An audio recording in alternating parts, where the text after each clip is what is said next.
So the talk that I'm going to give you today is on the theme of boundaries.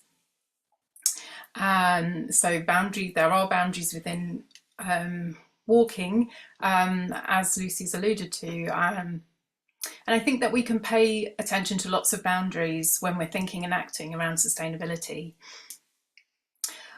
Boundaries, planetary boundaries, are something that concerns us all at this present moment, and we're putting increasing pressure on the Earth systems and our over exploitation of natural resources, which we can refer to as our natural commons, are causing us to overstep our planetary boundaries. And this is really why we're here. This is why we do the sustainability work.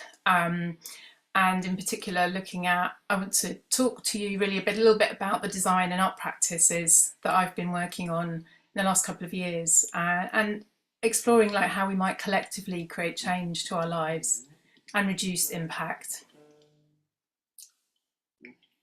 So when I was on my master's, sorry, my phone's just ringing, that's really typical, isn't it? When I was on my master's, it was during one of the several lockdowns for COVID-19. So I spent a lot of time on the beach, very lucky to be able to do so. I live in St Leonards-on-Sea, and basically was really fascinated by this border between the sea and the shore, what Lucy's also referred to as like a liminal space, a space between the possible, where things might be possible, and a sort of transition from one state to another.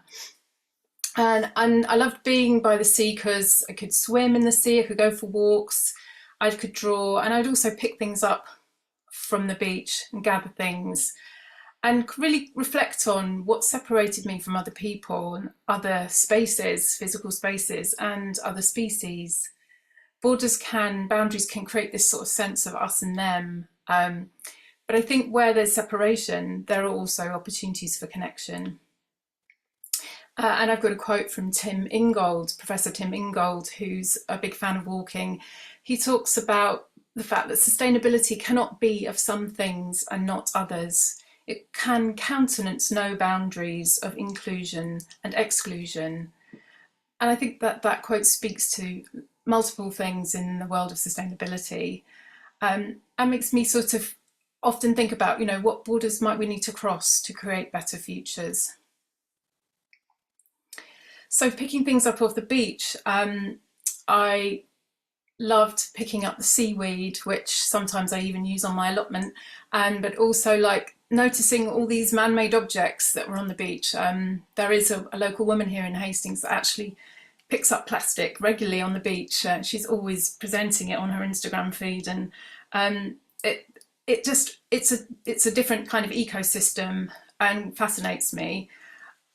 I like paying close attention to things, and this kind of sense of natural and man-made combined. I took elements home and was twisting seaweed with the fishermen's netting and ropes, and just thinking about how you could present that kind of human, non-human boundaries, but on combining them together. Because nature doesn't have boundaries or borders. We create those. We are part of nature and not separate from it. And I think that this helps us to think about an awareness of what we share in common. So this word commons became my sort of very specific interest while I was on the masters. This particular image shows how I took a map of the town and I cut out this paper map. It's on a cutting board here. I cut out all the private spaces, and just to really try and reflect on what was left or what was available. And it sort of really brought to my attention this sense of, I'm a cyclist, so I use the roads, but I use them as a cyclist and not as a car driver. But this sense of a lot of the spaces that we use are used by vehicles, and they're not spaces to come together in community. There are small parks, and there are other buildings here that I've left in, like churches and community halls and schools. but those public spaces feel like they're dwindling. People in local councils are having less money to invest in maintaining buildings like that, and people have less places to go. What this map did highlight for me was how lucky we are to have the beach again, and how this expansive public space was really vital to the health of the town.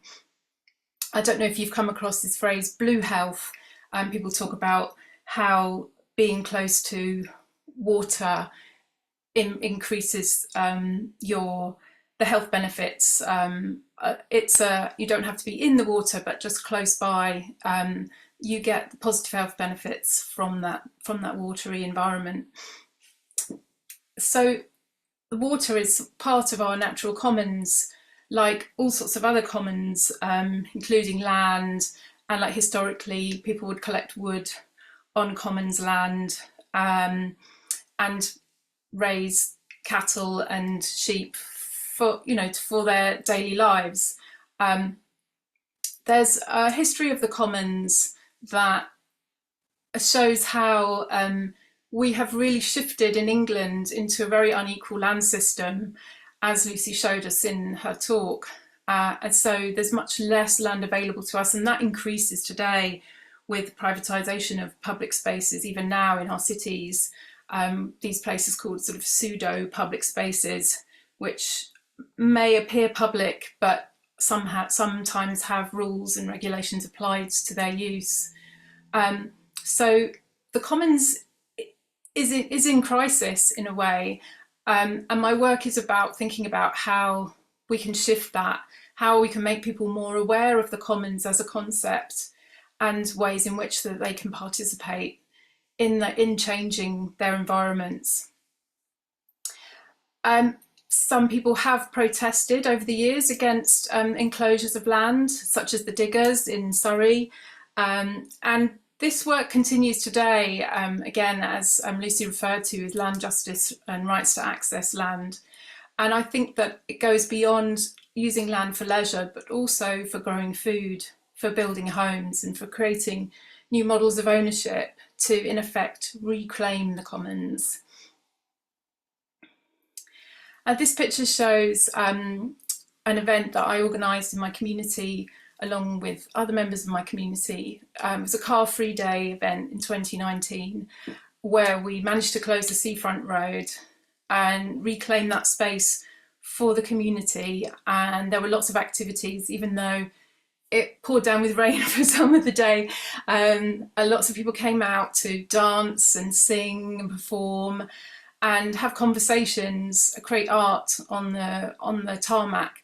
And here you can see the leader of who was the leader of Hastings Council at the time, delivering a talk explaining how his recycling bins could be reused to grow food or create compost. And I see this very much as a sort of act of resistance and reclaiming the common spaces for people. I think of it as very much aligned with the Transition Town movement and the work that I've been doing in my community. The Transition Town network started in 2006, very much as a platform for people in reaction to increased use of fossil fuels, and actually this idea of peak oil at the time, where fossil fuels were not going to be available to us indefinitely and that we needed to find alternatives. And over the years, transition has sort of evolved a little bit more to be a bit more of an open, experimental place for people to think about better futures and use their collective imaginations.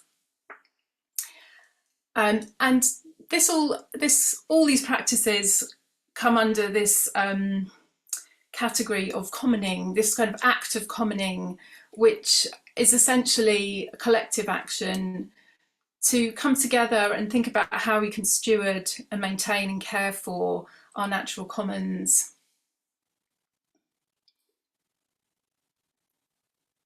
The next slide shows an event that Car Free Day was part of. So I worked again with the local community. We put on a festival of sustainable ideas across about 10 days in September 2019. And the idea was to create a platform for people to be able to put on their own events, to organise workshops. We organised a big green fair as well as car free day. There were like open allotment days and organic food growers presenting and selling their foods, and lots of other sort of sustainable small businesses, giving them a space to be visible to the public, and really just reflecting on how we can modify our environments ourselves.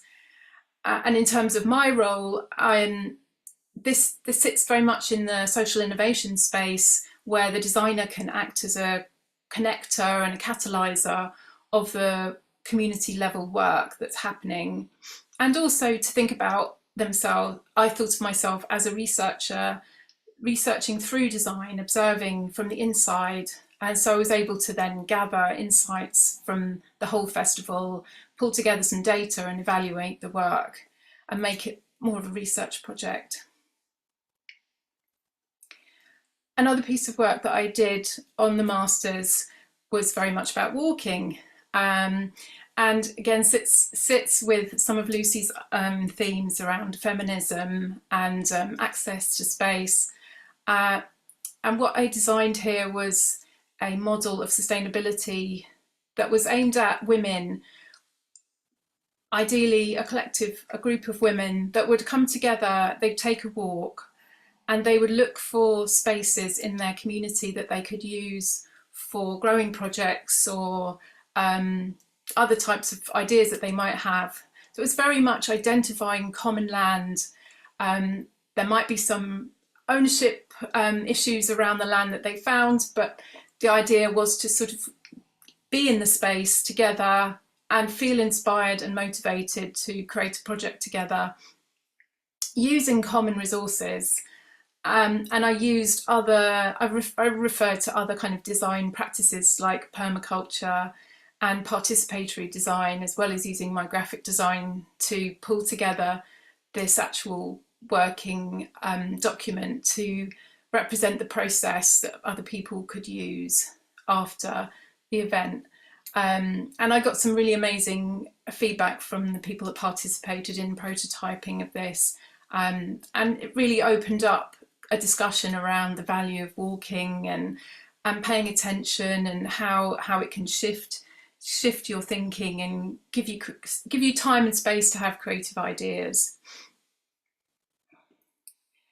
And here are some people who participated in the prototype, taking drawings of spaces, trying to think imaginatively about how they could reuse a piece of pavement or a little green space at a triangle between roads in the town, and gathering data and information about that space and how suitable it might have been or otherwise to do growing in the future.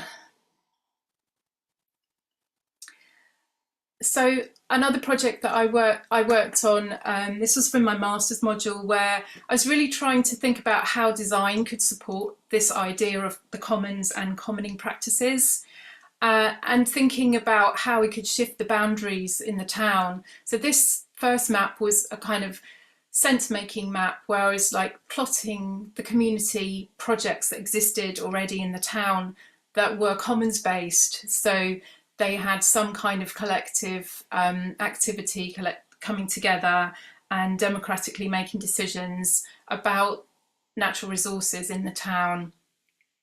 And I used a set of criteria to identify those and plotted them on a map. And what it made me see quite quickly was how small they were and compared to the whole of the town conurbation, and the land use that they occupied was often quite small. The value of doing this kind of mapping helps you to see the gaps and opportunities in other projects that might be able to take place.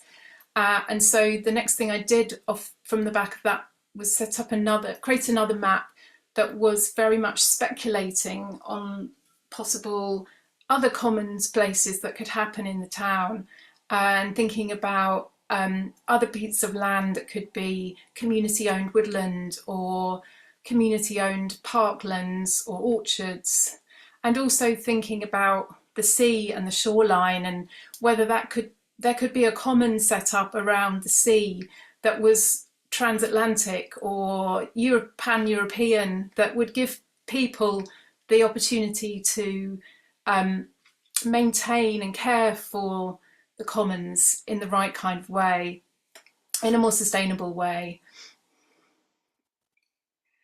And then this piece of work was very much shifting into this sort of qualitative space. So thinking about the power relations, the attitudes, the motivations and behaviours of people that were investing in these projects. And this was just an attempt to play with design, graphic design, to come up with new ways to present information, and to pull out the key findings of a questionnaire I did, reaching out to people in those projects and finding out about what their needs might be. And some of the key findings I got from that was a need for capacity, for more people to get involved, for there to be more diversity in the people that get involved, and the land and the non-human world as well, and for people to have a better understanding of the commons and what that might mean to them.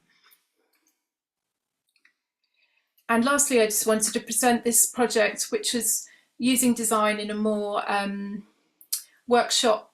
designing a workshop and using discursive objects.